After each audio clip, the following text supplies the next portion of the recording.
Good morning, my brothers and sisters. Welcome to episode number 112 in the book of Genesis. We're in Genesis chapter 26. And yesterday we saw Isaac's son Esau, the firstborn, forgetting the value of his birthright, his spiritual heritage. He sells it to the second-born brother, Jacob, for a pot of tender stew. He says, what use is it to me?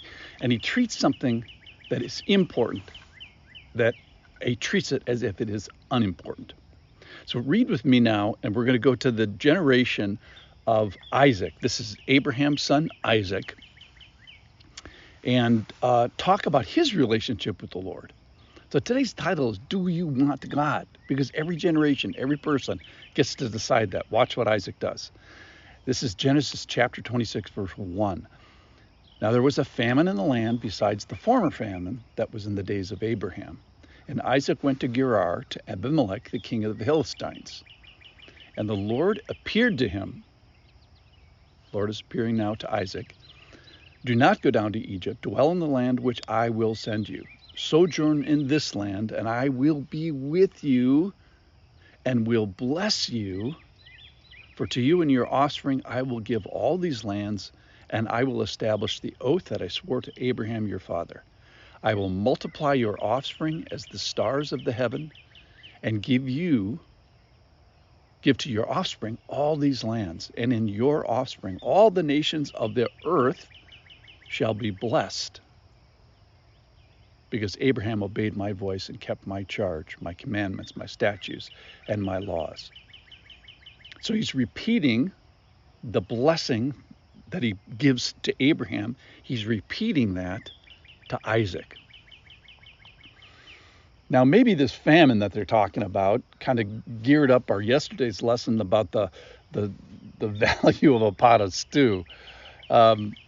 So Isaac is going to journey to Gerar and Abimelech. He's the king who acted honorably with Sarah, who demonstrated the fear of God when Abraham actually does not demonstrate the fear of God. When Abraham said for a second time, hey, she's my sister. But the Lord here is saying to Isaac, the next generation, dwell here, sojourn here, I'm going to be with you. So I will be with you and I will bless you. Now he told this to Abraham, and Isaac, is literally the product of this. So it will be told to the next generation after Isaac as well. It's going to be told to Jacob in Genesis chapter 28, in 2 chapters from now. The Lord stood above and said, I am the Lord, the God of Abraham your father, the God of Isaac. The land on which you lie I will give you, and to your offspring. To your offspring shall be like the dust of the earth, and you shall spread abroad to the west and to the east and north and south. And in you and your offspring shall all the families of the earth be blessed. Let me say that again. In you and your offspring shall all the families of the earth shall be blessed. That's where you sit today we sit in the hot seat of that today. Behold, I am with you and will keep you wherever you go, and I will bring you back to this land. For I will not leave you until I have done what I have promised to you.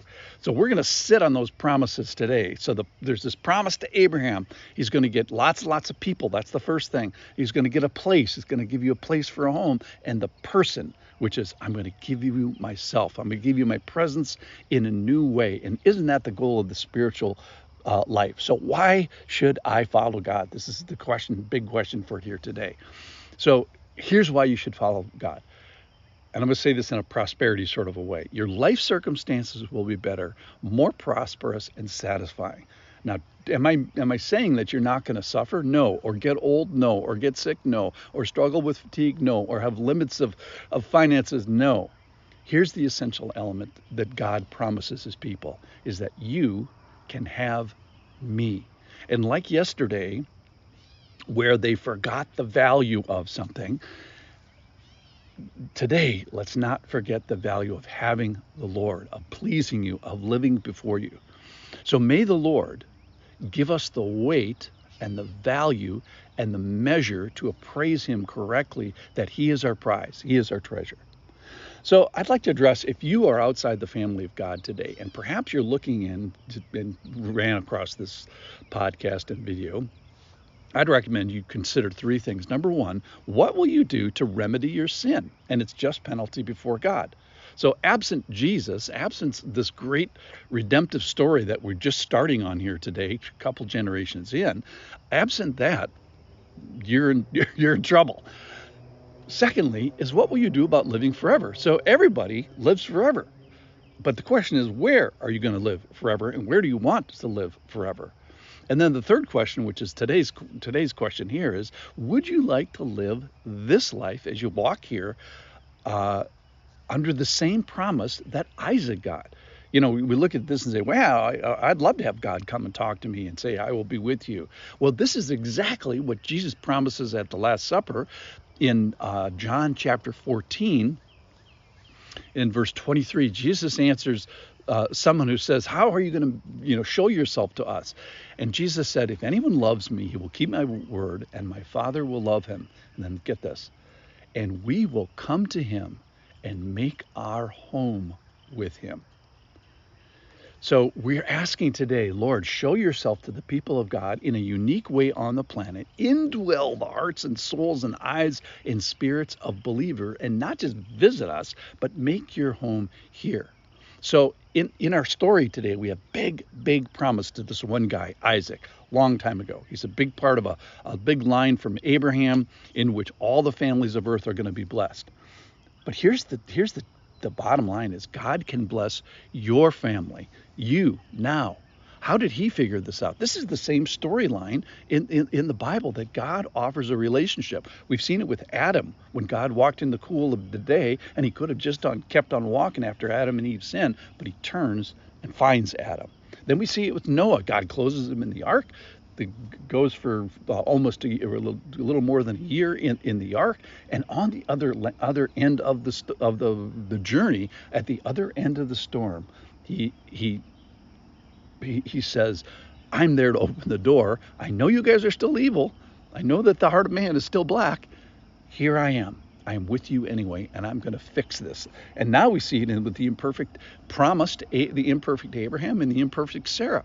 So we see it and now taste it with Isaac. So here's the question for you today as we leave. Do we see this in you? He's done his part to make a relationship. Will you be a part of this great party? Will you allow yourself to be rescued? Will you let him have you?